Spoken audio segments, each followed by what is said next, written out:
इस वीडियो में हम कक्षा 10 का प्रश्नावली 1.1 का प्रश्न नंबर 2 को हल करेंगे। तो चलिए स्टार्ट करते हैं इस वीडियो को।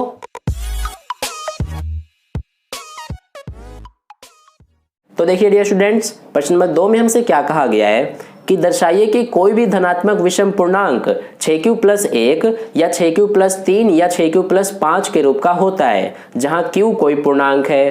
तो चलिए इसका सॉल्यूशन करते हैं। देखिए सबसे पहले हम क्या करेंगे कि जो इसमें हमें दर्शाने के लिए कहा गया है उसको हम मान लेंगे। इसमें हमें धनात्मक विषम पूर्णांक को दर्शाने के लिए कहा है, इसलिए इसको हम मान लेंगे। तो यहाँ पर हम सबसे पहले लिख लेंगे कि माना a एक विषम पूर्णांक है। ठीक है, हमने विषम पूर्णांक को a यहां पर माना है। ठीक है, तो यहां पर इसलिए लिखेंगे कि माना a एक विषम पूर्णांक है। ठीक है, तो ये हमने यहाँ पर इस तरह से लिख दिया।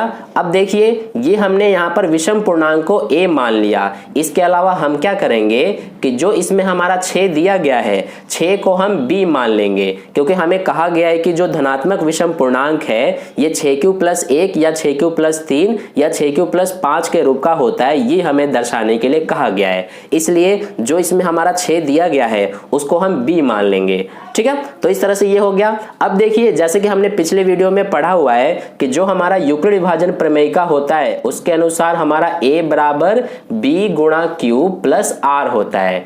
ठीक है, तो यहाँ पर जो हमारा a होता है, a क्या होता है, ये हमारा भाज्य होता है। तो भाज्य किसके बराबर होता है, ये b यानी कि भाजक, q यानी कि भागफल यानी कि भाजक गुणा भागफल प्लस r यानी कि शेषफल के बराबर होता है। ठीक है, तो यहाँ पर क्योंकि हमारा a क्या है, भाज्य है, यहाँ पर हमने विषम पूर्णांक को भी a यानी कि भाज्य माना है। तो अगर यहाँ पर हम a में यानी कि भाज्य में हम भाग करते हैं भाजक से, भाजक हमारा b है और b यहाँ पर हमने 6 माना है, तो अगर हम 6 से भाग करते हैं तो हमारा भागफल क्या आएगा q और शेषफल क्या बचेगा हमारा r। ठीक है, अब ध्यान दीजिए जो हमारा शेषफल ये r बचता है, r हमेशा हमारा या तो 0 बचेगा या फिर 1 या 2 3 4 या 5, इन्हीं में से हमारा एक ना एक बचेगा, क्योंकि हमारा जो शेषफल होता है वो कभी भी इस भाजक से बड़ा या फिर भाजक के बराबर नहीं बचता है। ठीक है, तो इसलिए हमारा शेषफल या तो 0 या 1 2 3 4 या 5, इन्हीं में से कुछ ना कुछ बचेगा। ठीक है, तो इसलिए यहाँ पर अब हम क्या करेंगे कि यूक्लिड विभाजन प्रमेयिका द्वारा, यहाँ पर हम सबसे पहले लिखेंगे कि यूक्लिड विभाजन प्रमेयिका द्वारा जो इसमें हमारा a है यानी कि जो भाज्य है ये किसके बराबर होगा, भाजक, और भाजक इसमें हमारा 6 है, तो भाजक यानी कि 6 लिखा, गुणा में भागफल यानी कि q है हमारा भागफल, तो ये लिखा, प्लस शेषफल के यानी कि r के बराबर। ठीक है, तो ये हमारा यूक्लिड विभाजन प्रमेयिका द्वारा a बराबर 6 गुणा q प्लस r ये आ गया। ठीक है, और यहाँ पर जो हमारा r है ये हमारा क्या हो सकता है, जैसे कि यहीं पर हमने बात किया था, ये हमारा या तो 0 हो सकता है या 1 2 3 4 या 5, इन्हीं में से हमारा होगा। ठीक है, तो इस तरह से ये हमने कर दिया। अब देखिए यहाँ पर अब हम क्या करेंगे कि जो हमारा इसमें a है ये तो हमारा भाज्य हो जाएगा। तो यहाँ पर हमें क्योंकि पता है कि जो हमारा शेषफल है या तो 0 या इन्हीं में से कोई ना कोई होगा, तो अगर हम r की जगह पे 0 रखते हैं तो हमारा a कितना आ जाएगा, देखिए a बराबर ये 6 गुणा q प्लस r की जगह पर अगर हम 0 रखेंगे तो ये हमारा a कितना आ जाएगा, ये हमारा 6q आ जाएगा। इसी तरह से अगर हम r की जगह पर 1 लेते हैं तो ये हमारा a बराबर कितना हो जाएगा, 6 गुणा q प्लस 1 हो जाएगा। ठीक है, तो इसलिए अब यहाँ पर हम आगे क्या लिखेंगे, आई होप आपको ये समझ में आ गया।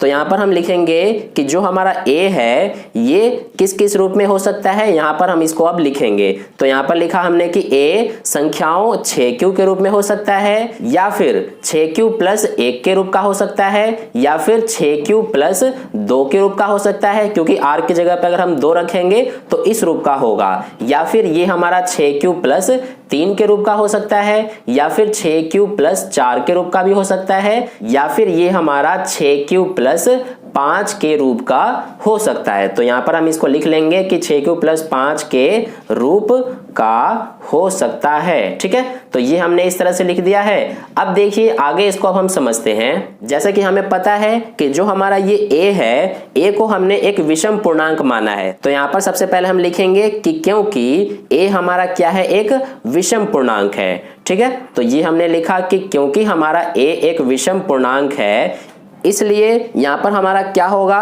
कि यह इस 6q या फिर इसके अलावा हमारा 6q प्लस 2 यानी कि इस रूप का, या फिर 6q प्लस 4 यानी कि इस रूप का नहीं हो सकता है। क्यों नहीं हो सकता है, अब इसको ध्यान से समझिए। हमने यहाँ पर a को क्या माना है, एक विषम पूर्णांक, और ये सभी क्या है, हमारे धनात्मक हैं। ये 6q भी हमारा एक धनात्मक है, 6q प्लस 2 भी धनात्मक है, और 6q प्लस 4 भी धनात्मक है। क्योंकि देखिए 6q को हम इस तरह से लिख सकते हैं, 6q में हमारा क्या कॉमन आ जाएगा, 2 कॉमन आ जाएगा, तो इसका क्या बचेगा हमारा 3q।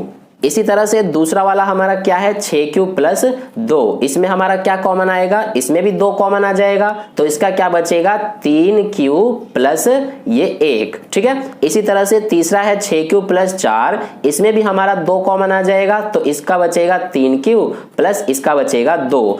तो आप देख सकते हैं सभी में यहाँ पर 2 कॉमन आ रहा है। इसका मतलब क्या है कि ये सभी 2 से विभाजित हो जाते हैं। ठीक है, यानी कि 2 से ये सभी पूरा भाग हो जाते हैं। इसलिए जो हमारा ये a है, a 6q या फिर 6q प्लस 2 या फिर 6q प्लस 4 के रूप का नहीं हो सकता है। यही यहाँ पर हम लिख लेंगे कि 6q प्लस 4 के रूप का नहीं हो सकता है। ठीक है, तो ये हमने यहाँ पर लिख लिया है।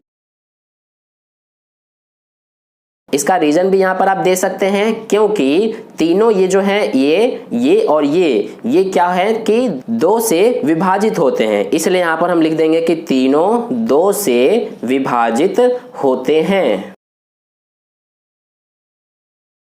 ठीक है, अब देखिए जो हमारा ये a है जिसको हमने विषम पूर्णांक माना है, ये इन सभी में से 6q प्लस 2 और 6q प्लस 4 के रूप का नहीं हो सकता है। इसलिए इसमें हमारे क्या क्या बच गए, 6q प्लस 1, इसके अलावा 6q प्लस 3 और 6q प्लस 5। तो यहाँ पर हम इसलिए लिखेंगे कि अतः कोई धनात्मक विषम पूर्णांक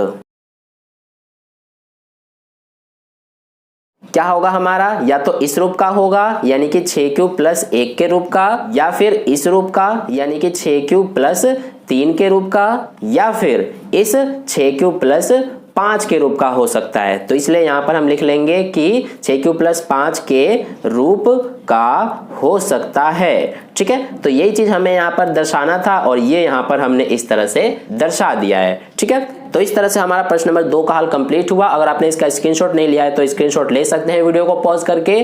तो आई होप आपको वीडियो अच्छा लगा हो। अगर वीडियो अच्छा लगा हो तो लाइक कर दीजिएगा, अपने दोस्तों के साथ शेयर कर दीजिएगा, और पहली बार वीडियो को देख रहे हैं तो चैनल को सब्सक्राइब करके बगल में जो बेल आइकन आता है उस पर ऑल वाले पे क्लिक कर लीजिए, ताकि नेक्स्ट वीडियो जैसे अपलोड की जाए उसका नोटिफिकेशन सबसे पहले आपको मिले। तो फिर मिलते हैं नेक्स्ट वीडियो में। धन्यवाद।